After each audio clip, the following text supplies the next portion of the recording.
선을 넘는 놀라운 사역이라는 제목으로 하나님 말씀 전하도록 하겠습니다. 우리나라 조선시대 500년 역사상 가장 위대한 발명가가 있다면 여러분들은 누구라고 생각하십니까? 이 질문에 대해서 논쟁의 여지는 많습니다만 결국 한 사람으로 기결될 수 있을 것입니다. 바로 장영실입니다.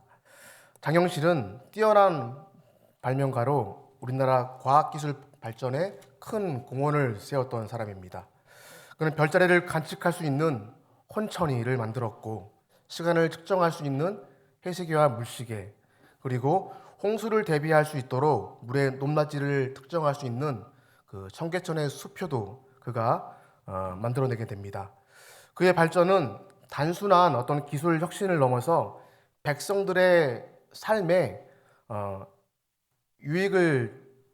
영향을 준 그런 사람입니다. 계절 변화를 관찰하여서 정확한 농사 시기를 정하는 데 도움을 주었고요. 청계천과 또 한강의 물 높이를 측정하여서 홍수를 예방할 수 있도록 그렇게 도움을 주었습니다. 세종실록에 따르면 장영실의 아버지는 원나라에서 귀환한 외국인이었고 어머니는 광기였습니다. 오늘날로 치면은 그의 가정은 다문화 가정이라고 얘기할 수 있습니다. 당시 법에 따르면 어머니가 광기였기 때문에 그는 태어나면서 관노가 된 그러한 운명이었던 것입니다. 그러나 장영실은 어릴 때부터 남다른 손재주를 가지고 있었습니다. 무엇이든 잘 만들고 무엇이든 잘 수리를 했습니다. 그의 손을 거치면 모든 것이 완벽하게 정비가 되었던 것입니다. 그의 뛰어난 재능이 널리 알려지자 태종은 그를 궁중 기술자로 발탁을 했고, 비록 관직을 주지는 않았지만은 왕실에서 기술자로서 일할 수 있도록 그렇게 했습니다. 세종은 어린 시절부터 장영실을 주목을 했습니다. 아마도 왕이 되면 그를 중용해야겠다고 마음 먹었을 것으로 봅니다. 실제로 이 세종이 이제 왕위에 올랐을 때는 장영실에게 정오품 별자 자리를 그렇게 내려주면서 면천을 시켜주게 됩니다. 신분의 변화를 주었던 것입니다. 신하들의 반대가 극심했습니다. 하지만 그는 그 극렬한 반대를 뚫고 그를 면천시켜주게 됩니다. 그 후 장영실은 20년 동안 종횡무진 활약하면서 조선을 과학기술 강국으로 만드는 데 큰 기여를 했습니다. 우리는 세종대왕의 위대한 이 업적을 이야기할 때에 그와 함께했던 인재들을 떠올려 봅니다. 한글 창제에 기여를 했던 집현전 학사들이 우리는 기억을 할 수 있고, 사군 육진을 개척한 장군들도 기억을 할 수 있을 것이고, 과학기술을 발전시킨 장영실을 또한 기억할 것이고, 그리고 정치를 이끌었던 황희와 맹사성을 우리는 기억할 수 있을 것입니다. 세종의 곁에 한 시대에 함께 살았던 이와 같은 이분들이 도움을 주었기 때문에 나라가 든든히 세워왔다고 평가하는 분들도 분명히 있습니다. 그러나 다른 면도 또 있는 것이죠. 그것은 바로 세종의 특별한 점이 있었습니다. 그것은 왕과 백성 사이의 엄격한 구분을 넘어서는 백성을 사랑하는 애민 정신이 그에게는 있었다라는 것입니다. 세종은 달랐습니다. 선을 넘어 들어갔습니다. 백성을 사랑하는 그런 마음이 있었습니다. 백성을 사랑했기 때문에 한글을 창제를 해서 백성들이 사용할 수 있도록 도움을 준 것입니다. 백성들을 사랑했기 때문에 장영실을 면천시켜서까지 많은 발명품을 만들 수 있도록 그렇게 도움을 준 것이죠. 백성을 사랑했기 때문에 북쪽의 오랑캐들의 침입을 막아내도록 여러 장군들을 동원해서 사군 육진을 또한 개척을 하게 된 것입니다. 백성들을 위해서 국방을 강화했습니다. 백성을 사랑했기 때문에 좋은 정치인들을 등용을 해서 훌륭한 정치를 펼쳐나갈 수 있었던 것이죠. 만약에 세종대왕이 선을 넘지 않았더라면, 백성을 향한 임금의 사랑의 선을 넘지 않았더라면 어떻게 그런 어떤 위대한 인물들 옆에 두고 한 시대에 함께 살아갈 수가 있었겠습니까? 오늘 우리는 세종과는 비교할 수 없는 위대한 선을 넘으신 한 분을 우리는 만나게 됩니다. 그분은 바로 예수 그리스도이십니다. 예수님께서는 하늘과 땅의 경계의 선을 넘어서 이 땅에 오신 분이십니다. 예수님께서 선을 넘어서 이 땅에 들어오셨기 때문에 우리가 바로 구원받은 백성으로 하나님의 자녀로 살아가고 있다는 것이죠. 이 시간 과연 나는 내가 정해놓은 선 안에 갇혀 있지는 않았는지, 나도 모르게 금을 그어놓고 경계선을 그어놓고 그 선을 긋고 나서 살고 있지는 않았는지, 말씀을 통해서 또한 나를 살피고 예수님처럼 선을 넘어가서 하나님의 나라의 백성으로서의 우리 공동체와 우리 이웃과 지역을 섬기는 그러한 공동체로 하나님 나라 백성 되기를 결단하는 그런 은혜의 시간 되기를 주의 이름으로 소망합니다. 우리 예수님께서는 마가복음 9장에서 팔레스타인 북쪽 지역을 다니셨습니다. 헤르몬산 꼭대기에서 변화산 꼭대기에서 산 아래 그리고 갈릴리 가버나움까지 다니셨습니다. 이제 예수님께서 갈릴리 북쪽을 지나서 남쪽 유다 땅으로 내려오셨습니다. 우리 1절 말씀 함께 보겠습니다. 다시 한번 함께 말씀 읽겠습니다. 시작. 예수께서 거기서 떠나 유대 지경과 요단강 건너편으로 가시니 무리가 다시 모여들거늘 예수께서 다시 전례대로 가르치시더니, 유대 지경과 지금 요단강 건너편으로 가셨습니다. 이스라엘 지도를 펼쳐놓고 보면은 잘 보이시나요? 유대 지역은 팔레스타인 남쪽에 자리 잡고 있었습니다. 그리고 지도를 보면은 요단강 건너편, 요단강 오른쪽이죠. 동쪽이라는 것입니다. 뜻인데, 예수님께서는 이 요단강 동쪽 지역으로 가셨는데, 이 지역을 좀 더 구체적으로 말하면 베레아 지역이라는 것이죠. 이 베레아 지역은 구약 시대를 보면 하나님의 부름 받았던 그 누보산이 있는 곳, 그 모세가 누보산에서 그 부름 받았던 바로 그 베레아, 그 모압 지역이라는 것입니다. 우리가 잘 알고 있는 룻의 고향도 모압입니다. 바로 이방 땅이라는 지역입니다. 이방 지역입니다. 베레아 지역, 요단 동쪽, 예수님께서는 그곳을 자주 드나드셨습니다. 그 당시 법으로 명시되어 있지는 않았지만은 유대인들에게 금기시되어 있는, 갈 수 없는 그런 이방 지역이었습니다. 금기 지역이 있습니다. 1번 사마리아, 2번 이방인 거주 지역들, 3번 나병 환자들이 모여있는 집단 거주지에는 유대인들은 못 들어갔습니다. 가지 않았습니다. 사마리아, 여러분, 사마리아는 역사적 배경의 그런 이유 때문에 그곳으로 가지 않았습니다. 그것은 북이스라엘이 기원전 722년 멸망당했지 않습니까? 그때 아수르의 군대가 그곳을 주둔을 했습니다. 그때부터 혼혈이 생기게 되죠. 인종이 섞였습니다. 사람들은 그래서 그 지역이 더럽혀진 땅이라고 불렀습니다. 그래서 그 땅을 통행하지도 않고 가지도 않았습니다. 북쪽 사람들이 남쪽으로 올 때도 다른 길로 돌아서 갔고요. 남쪽 사람들이 북쪽으로 갈 때도 다른 길로 돌아서 갔습니다. 사마리아를 거치지 않았습니다. 이방인 지역도 마찬가지였습니다. 사람들이 잘 가지 않았습니다. 나병 환자들이 모여 사는 그러한 집단 거주지는 전염병이 위험이 있기 때문에 두려워서 가지를 않았습니다. 하지만 예수님께서는 이 모든 곳을 자유롭게 다니셨습니다. 사마리아도 가셨고 이방인 거주 지역도 자유롭게 다니셨습니다. 나병 환자 집단 거주지도 자유롭게 다니셨습니다. 가지 말라고 사람들이 말려도 그분은 그곳으로 가셨습니다. 나병 환자 베다니 시몬의 집에도 가셨습니다. 그곳에서 그와 식사하시고 교제를 나누셨습니다. 이것이 바로 우리 예수님이 하신 일이고 주님의 사역이셨습니다. 사람들이 금기시했던 그 지역, 꺼려했던 곳을 예수님께서는 마다하지 않으시고 자유롭게 다니셨습니다. 그 이유가 무엇일까요?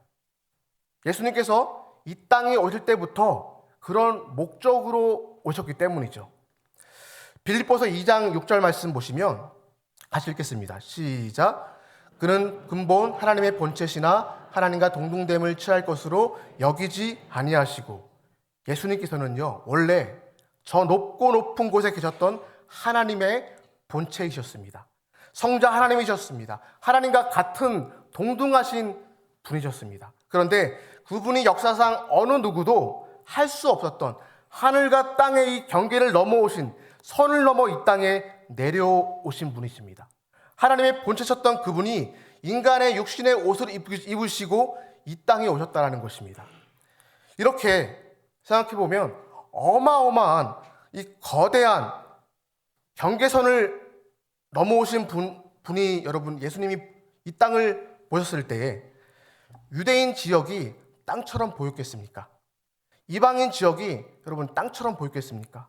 사마리아도 나병 환자들이 사는 그 집단 지역도 주님은 경계를 넘어서 자유롭게 돌아다니셨습니다. 원래 우리 주님께서는 선을 넘기로 작정을 하시고 이 땅에 오신 분이기 때문이죠. 자, 이제 한 걸음 더 나아가 보겠습니다. 예수님께서 이 땅에 오셔서 선을 넘어서 다니신 이유가 무엇입니까? 사람들이 그토록 가지 말라고 금기시했던 이 선을, 이 땅을 자유롭게 활보하시면서 다녔던 그 이유가 무엇입니까? 그 이유는 바로 단 한 가지였습니다. 하나님 나라의 백성들에 대한 사랑 때문이었죠. 예수님께서 이 땅을 사랑하셨기 때문에 자유롭게 3년 동안에, 공생애 동안에 선을 넘어서 그토록 자유롭게 다니셨던 것입니다. 인간들이 그어놓은 선, 그 선을 넘어가셔야만 하나님의 백성들을 위한 구원의 그 계획이 완성될 수 있었기 때문이었습니다. 주님께서는 구원을 위해서, 저 사랑하는 백성들을 향한 구원을 위해서 인간을 사랑하셔서 선을 넘어서 이 땅에 오셨던 것이죠. 우리 예수님께서 하늘과 땅의 경계를 넘어오신 그 선을 넘어서 이 땅에 내려오셨고, 넘으신 그 선이 몇 가지가 있습니다. 구체적으로 몇 가지가 있습니다. 그 첫 번째 선이 무엇입니까? 유대인과 이방인이 선을 넘으셨습니다. 그 당시 유대인들은 사실 아무것도 가진 것이 없었습니다. 나라도 잃었습니다. 가난한 사람들이었습니다. 식민지였습니다. 그런데 그들의 자존심은 굉장히 대단했습니다. 왜입니까? 이스라엘은 선택받은 백성들이기 때문이었습니다. 선민 사상이, 그들의 선민 의식을 가지고 있었습니다. 그래서 사람들을 배타적으로 상대했습니다. 이방인들을 마치 짐승처럼 생각을 했고요, 개처럼 취급했습니다. 그래서 예수님께서는 그런 구별은 아무 의미 없다라고 하셨고, 그래서 주님께서 이방인들 그 거주 지역을 자유롭게 다니시면서 그들에게 복음을 전하셨고, 그들에게 구원의 은총과 복음을 선포하셨던 것입니다. 예수님께서 유대인과 이방인의 경계를 허문 것은요, 신약성경 에베소서 2장 13절 말씀, 14절 말씀에 이렇게 설명합니다. 우리 함께 읽겠습니다. 시작. 이제는 전에 멀리 있던 너희가 그리스도 예수 안에서 그리스도의 피로 가까워졌느니라. 그는 우리의 화평이신지라. 둘로 하나를 만드사 원수된 것 곧 중간에 막힌 담을 자기 육체로 허시고. 원래 가운데 벽이 있었던 곳이죠. 그런데 유대인과 이방인 사이에 두터운 벽이 있었는데 우리 예수님께서 자신의 그 피로, 자신의 육체가 허물어짐으로써 유대인과 이방인의 이 벽이 완전히 무너지고 하나가 되었다라는 것이죠. 성도 여러분, 예수님을 따르는 바울, 이 바울이 복음의 정신을 이제 이어받아서 이방인 지역만, 이방인들을 위해서만 복음을 전도했습니다. 하나님께서 이 바울을 택하시면서 하셨던 말씀이 있죠.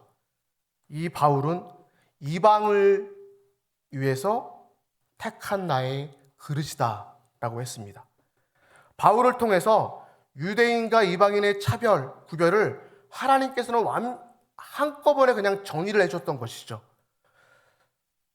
우리에게 한번 적용해 보겠습니다. 사실 우리도 유대인들의 입장에서 보면 우리는 이방인들입니다. 이방인. 그죠? 예수님이 아니셨다면, 바울이 아니었다면, 바울의 뒤를 이어서 복음 사역을 감당했던 수많은, 이 땅에 오신 그 수많은 선교사님들이 아니었다면, 그분들이 선을 넘지 않았다면 우리에게는 복음이 전해질 수 없었던 것입니다. 여러분, 우리 대한민국이 어떻습니까? 이 땅은 암흑 천지였습니다. 가난한 나라였습니다. 은둔의 나라, 세상에서 가장 가난한 나라였습니다. 지구상에서 가장 비참한 나라가 이 나라의 땅이었지 않습니까? 그런데 예수의 십자가의 사랑의 정신으로 바울의 그 복음 전파의 정신을 가지고 복음으로 무장한 많은 선교사님들이 자신의 그 선을 넘어서 이 땅으로 왔습니다.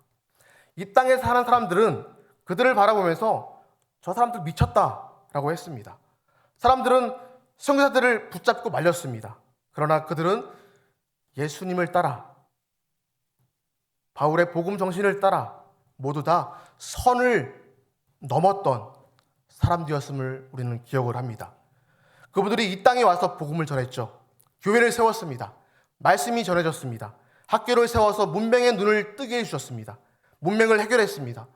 병원을 세워서 이 나라의 백성들을 고쳐주었습니다. 그래서 오늘 우리가 바로 이 자리에 있는 것 아니겠습니까? 선을 넘은 사람들의 그 섬김과 헌신이 있었기 때문에, 그들의 헌신과 눈물과 피땀 때문에, 최초의 선을 넘어오신 그 예수님의 그 선 넘어오신 그 사랑 때문에 오늘 우리가 이 자리에서 구원받은 백성의 은혜를 누리면서 이렇게 주를 섬기고 교회를 섬겨가는 것입니다. 놀랍고 놀라운 일이 아닐 수 없다는 것이죠. 두 번째, 남자와 여자의 선을 넘으셨습니다. 예수님께서 이 땅에 오셔서 남자와 여자의 선을 넘어가셨습니다. 세상의 절반은 남자고 세상의 절반은 여자인데, 예수님 당시 때 지배구조는 남자들이 가지고 있었잖아요. 여성들은 숫자에도 들지를 못했습니다. 수를 셀 때에도 성인 남자의 수만 셌습니다. 여성이나 아이들의 수는 그 셈에 들어가지 않았습니다. 그만큼 당시 여성들은 멸시를 당했습니다. 그런데 예수님께서 여인들을 차별하지 않으셨습니다. 그분들의 고통을 극진히 가슴으로 떠 안으셨습니다. 수로보니게 여인은 이방인이었죠. 여자였습니다. 그의 딸은 귀신 들린 사람이었습니다. 안 좋은 조건은 다 가지고 있었던 여인이었습니다. 주님께서 그 여자를 만나셨고 그 여인의 문제를 고쳐주셨습니다. 딸을 고쳐주셨고 여인의 마음도 만져주셨습니다. 12회를 혈우증으로 앓았던 여인도 있었습니다.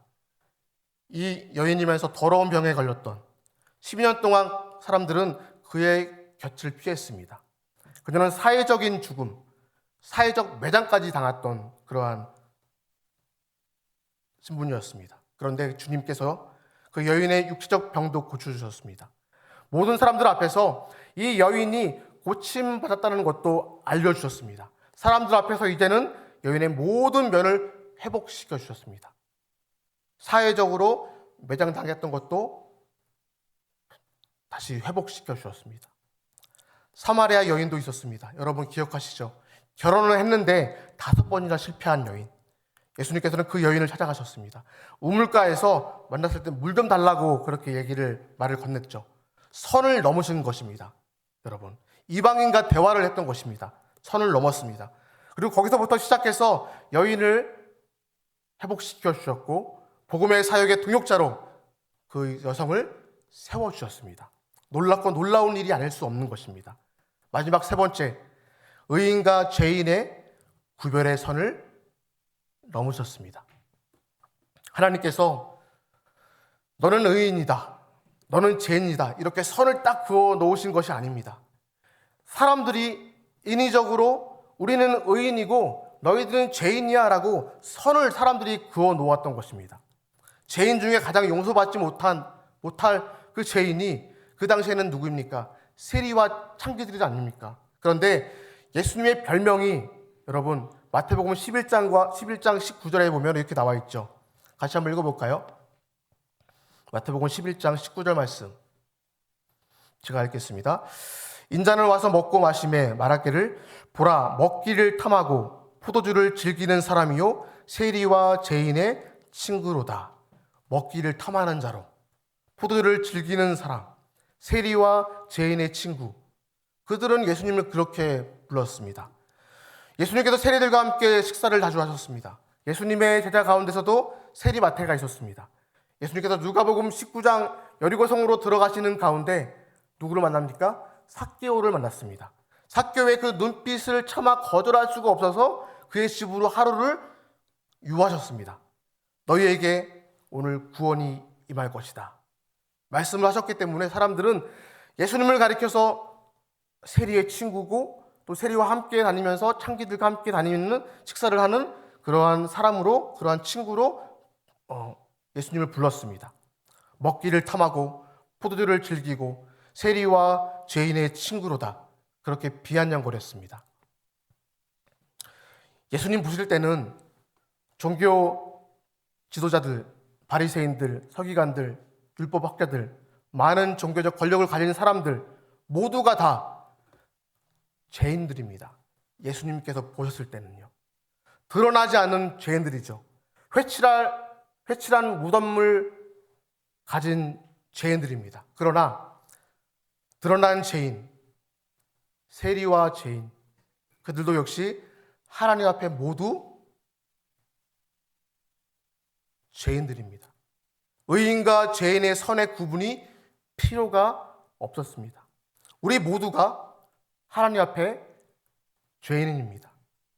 예수님 보실 때는 모든 사람이 다 죄인인 것입니다. 때문에 나는 의인이고 너는 죄인이다, 이런 구별과 차별이 존재하지 않았습니다. 의미가 없었다는 것이죠. 그런데 사람들은 왜 이렇게 선 긋기를 좋아했을까요? 어떻게든 선을 막 그어보려고 구별해 놓아야만 직성이 풀리는 그런 시대정신 아니었겠습니까? 내가 누군가를 지배할 수 있고 우월성을 담보받을 수 있기 때문이었을 것입니다. 나는 여전히 이 높은 자리에서 당신을 지배하는 사람이고 당신은 여전히 낮고 이 천한 자리에서 나를 섬겨야 된다. 우월적 그 구조가 사람들에게 의식적으로 무의식적으로 자리 잡고 있었던 것이죠. 세상은 외치고 있습니다. 가진 자가 못 가진 자를 지배를 해야 된다. 그렇게 가르치고 있습니다. 세상은 외치죠. 못 가진 자는 가진 자에 대해서 혁명을 해야 되고 뒤집어야 된다. 세상에 나가 이 판을 뒤집어라. 그렇게 가르치고 있습니다. 그래서 세상을 결국 갈등과 투쟁의 연속선에서 싸우고 있습니다. 하나님께서 세상을 창조하실 때 여러분 그때 어땠습니까? 구별이 없었습니다. 선이 없었습니다. 경계가 없었습니다.